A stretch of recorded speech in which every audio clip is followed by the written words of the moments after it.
عزیز بھائیوں، آج کل یہ سوال بہت زیادہ معلوم کیا جاتا ہے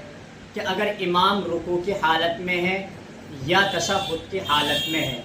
تو اب مقتدی تکبیر تحریمہ یعنی اللہ اکبر کہہ کر ہاتھ باندھے گا یا ہاتھ باندھے بغیر امام کے ساتھ نماز میں شامل ہو جائے گا؟ تو میرا عزیز بھائیوں، اس کا جواب یہ ہے کہ اگر مقتدی کو یہ یقین ہو کہ میں امام کو رکوع میں پا سکتا ہوں تو اب وہ کھڑے کھڑے تکبیر تحریمہ یعنی اللہ اکبر کہہ کر تھوڑی سی دیر ہاتھ باندھ لے، پھر فوراً دوسری تکبیر کہہ کر رکوع میں چلا جائے۔ اور اگر اسے یہ خدشہ ہو کہ میں امام کو رکوع میں نہیں پا سکتا تو اب وہ کھڑے کھڑے تکبیر تحریمہ یعنی اللہ اکبر کہہ کر بغیر ہاتھ باندھے فوراً دوسری تکبیر کہہ کر رکوع میں چلا جائے۔ بہرحال اگر نہ بھی باندھے ہاتھ یا باندھ بھی لے تو بھی اس کی نماز ہو جائے گی۔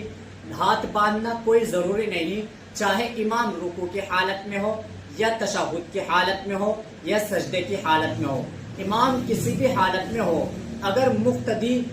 ہاتھ باندھے بغیر تکبیر تحریمہ کہہ کر یعنی اللہ اکبر کہہ کر بغیر ہاتھ باندھے فوراً دوسری تکبیر کہہ کر اگر امام کے ساتھ نماز میں اگر شامل ہو گیا تو اس کی نماز ہو جائے گی، نماز میں کوئی کراہت نہیں آئے گی۔